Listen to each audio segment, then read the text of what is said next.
Olá pessoal, meu nome é professor Wesley, estou aqui na Escola João Teixeira Sampaio para mais uma aula então em referência do que seria então a ação antrópica. Então, para entendermos melhor o que seria a ação antrópica para vocês no sexto ano, seria então o quê? As ações antrópicas que estão atreladas ao então a conhecida modificação humana, que está então em todos os setores da natureza, principalmente naquilo que estudamos na aula passada, que seria uma área verde sendo modificada pela ação humana. Mas o homem, para poder alterar algo que é natural, ele precisa causar então certas destruições. E essa então é classificada como uma ação antrópica negativa. Então, a ação antrópica, ela está relacionada com algo que está relacionado aos impactos provocados no meio ambiente. Esse termo ganhou destaque a partir do agravamento das catástrofes naturais que vêm acontecendo, ocorridas em todo o mundo no último século. Por que último século? Porque voltando um pouquinho nas aulas de história, sabemos que no século então 18 para 19, surgem então as indústrias, né? Porque ao acontecimento do êxodo rural, o homem sai do campo, outrora era então trabalhador do campo, vem para as cidades em busca de melhor emprego. Então, quando eles saem e deixam o trabalho rural, eles compreendem que não vão mais ter acesso ao trabalho rural, trazendo então um aglomerado dentro das cidades. E isso significa o que, professor? Significa que a partir do momento então que há aglomeração de pessoas numa cidade, a cidade está aumentando. E se vai aumentar então uma cidade, vai haver desmatamento. E a terra vai ser trabalhada para construções de novos bairros, moradias, creches, escolas, hospitais e etc. Então, pessoal, o agravamento pode ser relacionado também com as mudanças climáticas que nós temos no mundo. É interessante isso, né? Porque quando nós começamos em coletivo, em todo mundo, trabalhar na paisagem, trabalhar na superfície terrestre, trazendo a ação antrópica de destruição daquilo que é natural, que é um regulador, ele vai então ser alterado. A ação antrópica positiva. Agora, a ação antrópica positiva, ela está relacionada a algo muito bom, positivo. Há uma recente formação de consciência em relação à gravidade das alterações provocadas no meio ambiente pelo homem. É válido, contudo, ressaltar que nem todas as ações realizadas pelo homem são negativas, quando realizadas a fim de promover a preservação dos recursos naturais ou de conter os danos causados ao meio ambiente. Essas ações são consideradas positivas. Revitalizar, florestar, reciclar são ações positivas feitas pensando no desenvolvimento sustentável e nas gerações futuras, vindouras. Então, quando falamos de ação antrópica positiva, ela está relacionada, então, na preservação do meio ambiente. Então, se eu estou preservando o meio ambiente, também estou preservando aquilo que conhecemos como, então, lindas paisagens. Aqui nós temos um lindo exemplo do que seria então uma ação antrópica positiva, né? Como falamos de preservar para as futuras gerações, compreendemos então que nessa foto tem um braço de um adulto e de uma criança, representando então duas gerações. E essa planta no meio simboliza então o reflorestamento, o retorno daquela região devastada, daquela paisagem que outrora então era totalmente seca, hoje recebendo o plantio de uma nova vegetação, pela ação antrópica positiva. A proposta apresentada sobre o desenvolvimento sustentável refere-se às ações necessárias para que a exploração dos recursos naturais, visando o desenvolvimento econômico, ocorra de maneira sustentável, ou seja, de maneira que não prejudique as gerações futuras. Para que isso seja possível, é necessário que o modelo de desenvolvimento econômico da sociedade em que vivemos, que explora ao máximo os recursos naturais, seja substituído por ações alternativas que diminuam, então, os impactos negativos no meio ambiente. É meio dual. A ação antrópica aqui está dual. Ela tanto é negativa como positiva.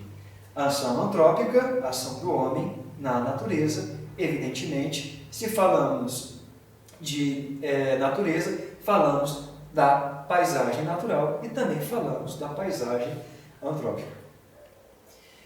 Exemplos de ações antrópicas positivas. Como já visto antes, reflorestamento de áreas desmatadas, uso de filtro nas indústrias, que é um dos piores poluidores do meio ambiente hoje, né? Para evitar então a emissão de gases poluentes à atmosfera. Nossa, professor, passamos da paisagem, pulamos então para a atmosfera. Por quê? Para termos uma paisagem hoje, precisamos dos recursos naturais. Recursos naturais não está focado somente no solo, na superfície terrestre.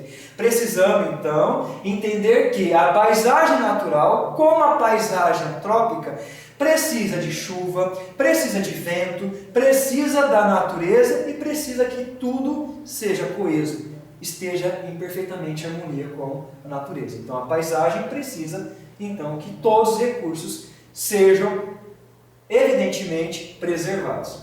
Utilização de produtos biodegradáveis como alternativa aos produtos que levam tempo para se decompor na natureza. Nossa, professor, até a parte então da nossa famosa reciclagem? Sim. Suponhamos que vocês, alunos, de repente passou por uma estrada, olhou para o vidro do carro, olhou uma linda paisagem verde com o pôr do sol. Natural. Depois de um ano, vocês voltaram a fazer uma nova viagem, supostamente passou por aquele mesmo local. E de repente deparou com uma quantidade enorme de sacolas plásticas, lixo jogado na natureza, que não vai se decompor tão rápido. Então, é exatamente esse caso.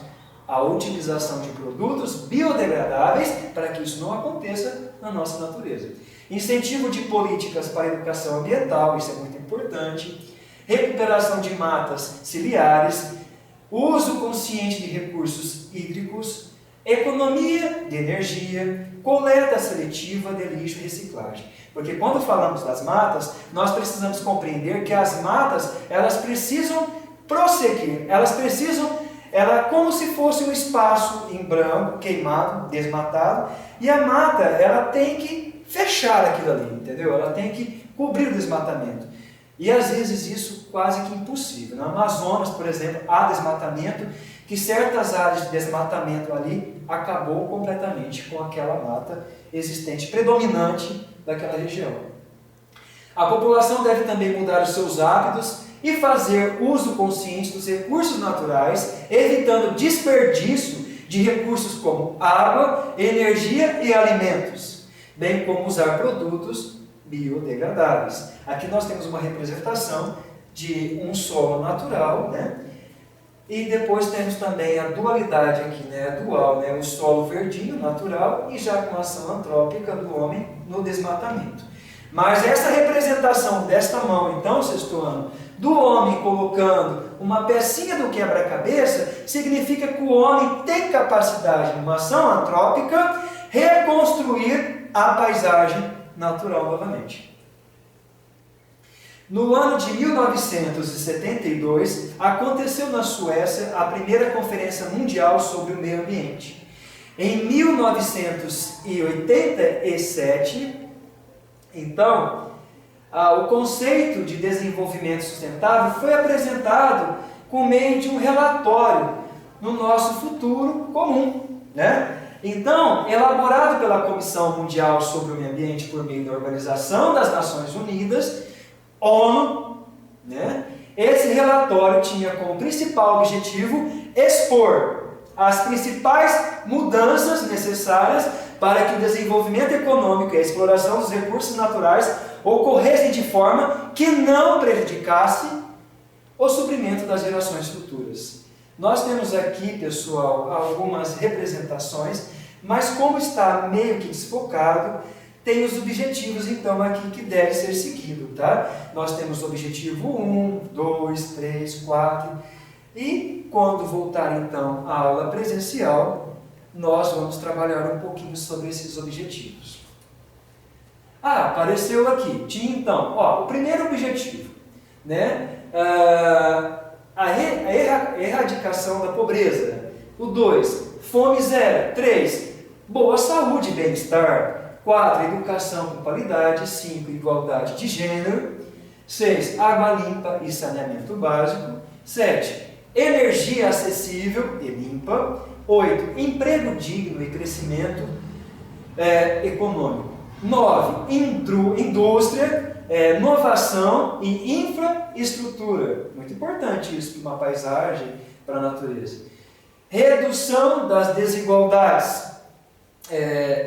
Quando falamos de desigualdade, quem já observou na televisão, ou quem já viajou para grandes cidades, tipo Rio de Janeiro, existem morros e serras.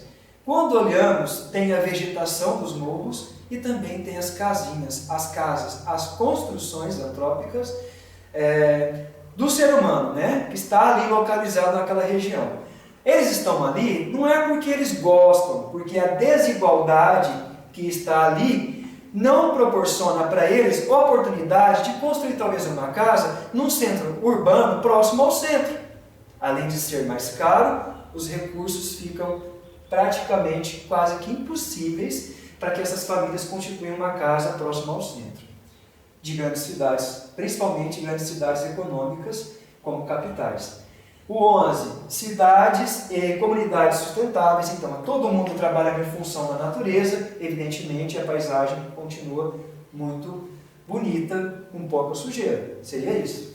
12, consumo e produção responsáveis, ou seja, hoje nós atendemos o mercado capitalista que tem uma grande oferta e demanda. O que seria isso, professor? Você gosta de um celular novo, a sua mãe, o seu pai, sua tia, seu avô, sua avó, talvez gostem de outros produtos. Mas para que eles consigam comprar esses produtos, eles precisam ter acesso a esses produtos. Então a indústria, ela observa a quantidade desses pedidos e ao mesmo tempo eles fazem grande quantidade. Mas muita quantidade, grande quantidade, às vezes pode ser que o lucro passa por cima da natureza e altera então as nossas paisagens, tanto naturais como as antrópicas. Antrópicas por quê? A cidade de São Paulo, por exemplo, quando você observa fotos da paisagem panorâmica da cidade, meio à vegetação, meio aos prédios, é dual também, e ao mesmo tempo nós não percebemos que aquela cidade com a poluição entope então a sujeira, entope os esgotos, né? O escoamento daquela água, e a cidade acaba que ficando quase debaixo de água no período das cheias, das precipitações, das chuvas, e muda a paisagem também. No 13, então tem o combate às alterações climáticas, porque sim, uma queimada numa área verde vai emitir gases. 14, vida debaixo da água. Por quê? Claro, porque nós não olhamos uma paisagem somente entre árvores e também não olhamos também entre prédios e casas. Também existem lindas paisagens oceânicas. 15, vida sobre a terra. Por quê? Tem que ter um equilíbrio entre a natureza, uma paisagem da vida humana, entre a natureza e a ação antrópica. E 16, paz, justiça e instituições fortes, que está relacionado então aos preceitos da ação antrópica positiva. 17, parcerias em prol das metas. Claro, porque precisamos ter metas. Fim da aula. Então, pessoal, mais uma aula se findou. Espero para a próxima. Muito obrigado.